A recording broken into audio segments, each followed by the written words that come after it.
Hi BookTube, it's Amy, and I'm back again with another reading from the private papers of a bankrupt bookseller. This is a work from 1931. It is a work of fiction that purports to be the diary of a bookseller who has gone bankrupt. So we are on page 43 of my edition, and our first heading here is titled Fellow Feeling. Pity took me this afternoon looking out of my shop window. A man stood with a card. 4 years active service, no pension, unable to work. I saw his case and mine were alike. Honorable death had passed us by, and dishonored graves were our destiny. For all the tons of metal that were hurtled about for 4 years, one splinter each might have been our fortune. Then we would have had peace in one of the most peaceful cemeteries. Instead, he stands with his card, unemployed, and I peer out at him, no less unhappy. Pity made me give him a penny, but whose image and superscription will it be on the penny which would buy my thoughts?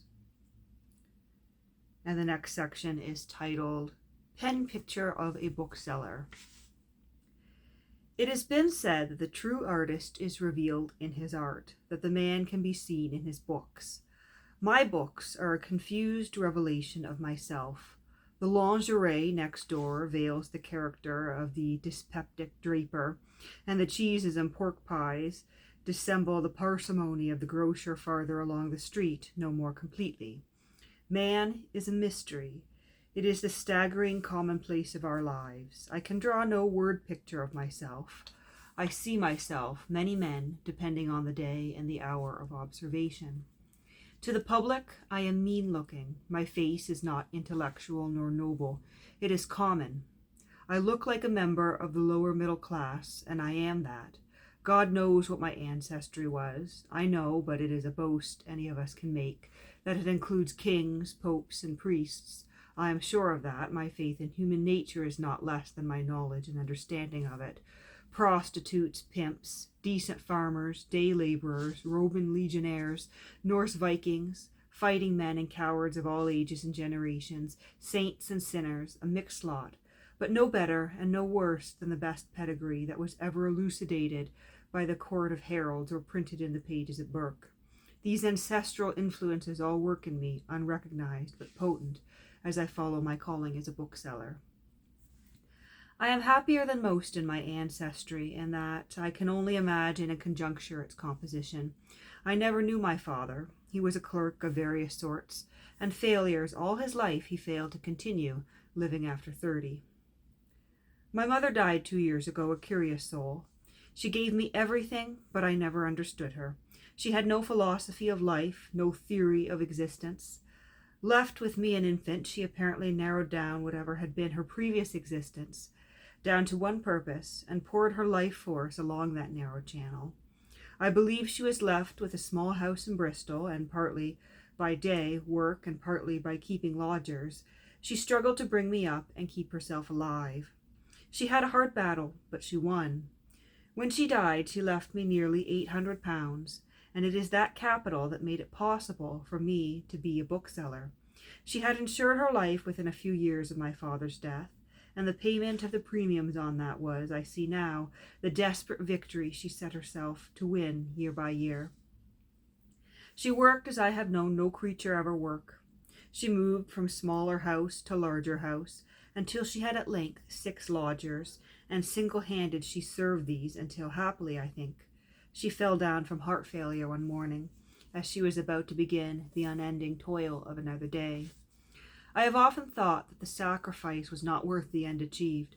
I am not worthy of anything so highly conceived, so magnificently sustained, yet the effort she made for me fulfilled her life and gave her intense happiness. She was a frugal woman.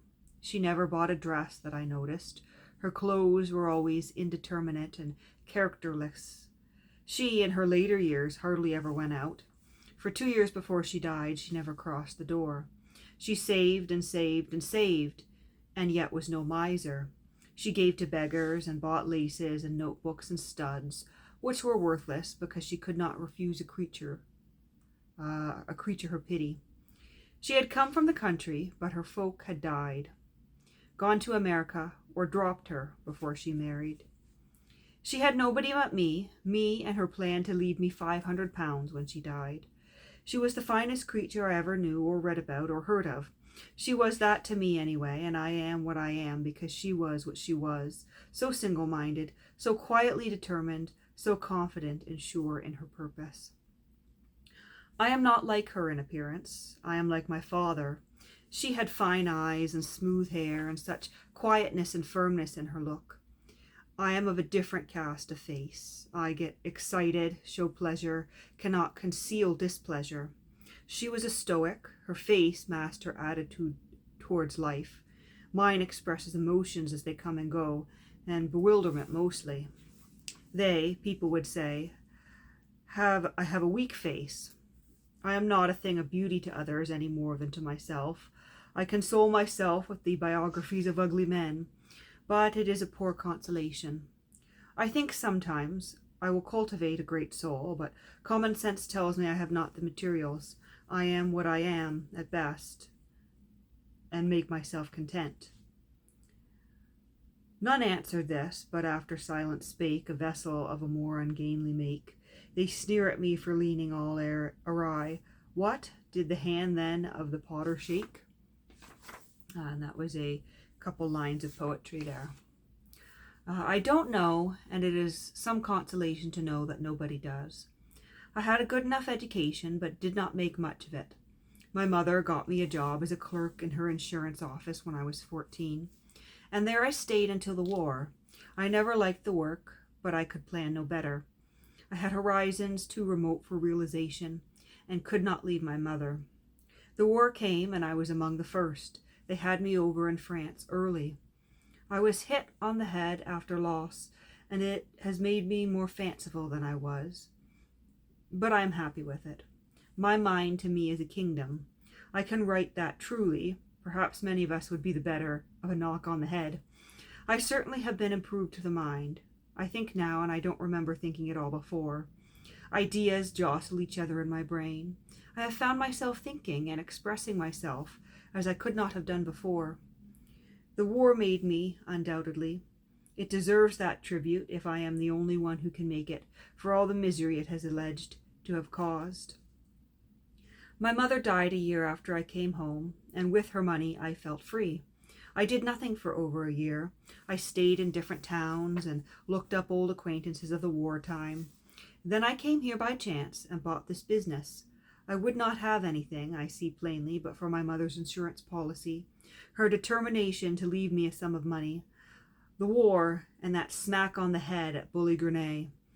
It is strange how destiny works out and brings this little act before the public. I sit at my table with my paper in front of me and my pencil in my hand. My bookshop fills my glance as I looked leftward, and lo, I see myself a miracle. Who would have believed it? Had one been told the story, one would have said it was fiction. How romantic it all seems, and how true was the remark of O. Henry when someone asked him to read some new novel. He replied that everything seemed commonplace compared with the romance of his own life. I feel that too, and that may be the inner secret. God must love those who love their lives. It is his drama, his comedy, his tragedy we are acting, and the producer cannot but be gladdened when his players feel they fill the bill. At bottom, that is the real thing in life. I seem suddenly to see God's purpose with us, to feel we have got the part we want to play.